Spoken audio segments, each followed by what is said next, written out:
You know, in the world of human augmentation, sometimes a single government decision can change absolutely everything, creating an instant gold rush. And today, we're looking at the three companies right at the heart of this new reality. One is sprinting way out ahead, another is just fighting for its life, and one is quietly setting itself up to win the whole thing. Let's break down who is going to own the future. This number you're looking at right here, $91,000, is the reason we're even having this conversation. It's the new Medicare lump sum payment for a personal exoskeleton, and it completely 100% flipped this industry on its head. I mean, overnight, the market went from a slow, sleepy rental model to an all-out, no-holds-barred gold rush, just supercharging the entire sector. And right at the center of this whole race, you've got three key players, each with a totally different playbook. First, we have Ekso Bionics, the pioneer, now basically fighting just to survive. Then there's Myomo, who we're calling the sprinter, because their blistering pace is just burning through cash. And finally, you've got P&S Robotics, the quiet marathoner, playing the long game. Three companies, but as you're about to see, their destinies could not be more different. Okay, so to figure out who's really winning here, we're going to tackle this from 5 different angles. First, we'll look at how this market was reborn. Then we'll do a full financial health check to see who's bleeding cash and who's actually building. We'll decode their tech moats, check their stats on the global battlefield, and then wrap it all up with our 2026 verdict. So, first up, how did we get here? See, this isn't just about cool robots. It's about a single policy change that took this tech from a futuristic dream and turned it into a real, actual insurance-covered medical device. And that, right there, unlocked a massive commercial opportunity. The really crucial thing to get is that this isn't just a single wave. It's more like a perfect storm. Yeah, the policy shift from rental to lump sum was the spark. But it's also being fueled by these huge demographic tailwinds. An aging population means more strokes, more spinal cord injuries. And on top of that, there's a chronic shortage of physical therapists, which is forcing clinics to adopt these robotic solutions just to keep up with demand. All right, let's move on to the first real battleground, the numbers. This is where the story gets seriously dramatic. We're talking about a tale of sheer survival, explosive growth, and quiet stability, all happening at the same time in the same market. Just take a look at this revenue chart. On the surface, it kind of looks like game over, right? Myomo is the runaway winner with almost $41 million, completely dwarfing the competition. But this is exactly why we need to dig deeper. Is this kind of growth actually sustainable? And maybe more importantly, what did it cost them to get there? So, when we look under the hood, the picture gets, well, pretty grim. This is Ekso Bionics' cash reserve. Just over $1 million. That's not just low, it's dangerously low. So low, in fact, that their own auditors put out a going concern substantial doubt warning, which is basically financial speak for, we're not totally sure this company is going to exist in a year. They are in a fight for their very survival. Now, let's look at our sprinter, Myomo. They've got a much healthier $18 million in cash. But here's the catch. To get that incredible revenue, their losses more than doubled to $15 million. They are burning cash to fuel their sprint, betting they can cross the profitability finish line before that fuel tank runs completely dry. And then you've got P&S Robotics, the marathoner, a healthy cash reserve of over $10 million. And here's the real kicker. They're the only company of the three that's actually profitable. They're completely self-sufficient, growing steadily without just burning through piles of investor cash. So what does all this really mean? Well, it boils down to a concept called financial runway. Basically, how long can you keep the lights on before the money runs out? For Ekso, that runway is measured in months. For the other two, it's years. And believe me, this is one of the most critical factors in figuring out who's going to survive to win the long game.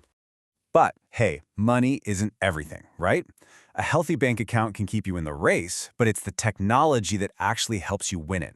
So let's decode their tech moats. You know, the secret sauce that each company is hoping will defend it from the competition. This chart right here reveals pretty much everything about each company's core strategy. Look at P&S Robotics. They're plowing nearly half their revenue straight back into R&D. This isn't just spending. It's a huge bet on deep technology. On the flip side, Ekso's R&D budget was actually cut by 22% as they desperately try to conserve cash. So, what does all that R&D spending actually get you? Well, for P&S, it buys them tech leadership. They have the world's only exoskeleton that moves the hip, the knee, and the ankle. This is so critical because it mimics a natural human walk much more closely, which leads to better results for patients. You layer on top of that their AI software that analyzes a patient's walk in real time, and what you have is a powerful defensible moat in the high-end clinical market. Myomo's tech moat is different, but honestly, it's just as powerful. Their device doesn't move for you, it moves with you. It uses these non-invasive sensors to read the faint electrical signals from a user's own muscles. This EMG control is totally unique, and it's allowed them to completely dominate the personal, at-home market for upper limb assistance, all protected by a wall of 35 patents. And Ekso, the pioneer? Well, their strength is really their legacy. They have the largest collection of clinical data and the broadest product portfolio out there. But their financial distress has forced them to hit the pause button on new innovation. Their R&D is now a defensive game, focused on simply maintaining their existing FDA approvals rather than creating the next big thing. So we've seen the financials and the tech. Now let's see how these strategies are playing out on the global battlefield. The Asia-Pacific region is the key growth market, and it's here that the differences between our three companies become brutally clear.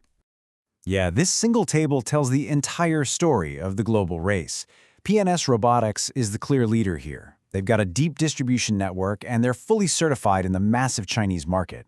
Ekso is just a follower. Their global plans are completely stalled by lack of funding. And then there's Myomo, which suffered a catastrophic setback. Their Chinese joint venture failed completely, forcing them to write off the entire investment.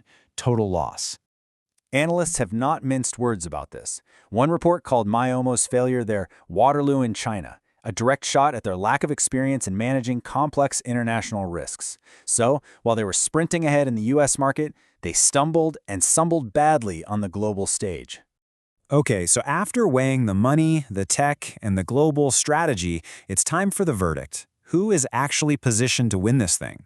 The best way to summarize everything is with this matrix right here. Let's start with their investor profiles. Ekso's a classic distressed asset, super high risk, but maybe, just maybe, a high reward. Myomo is aggressive growth, a bet on that market just continuing to expand. And P&S is steady value, the stable choice.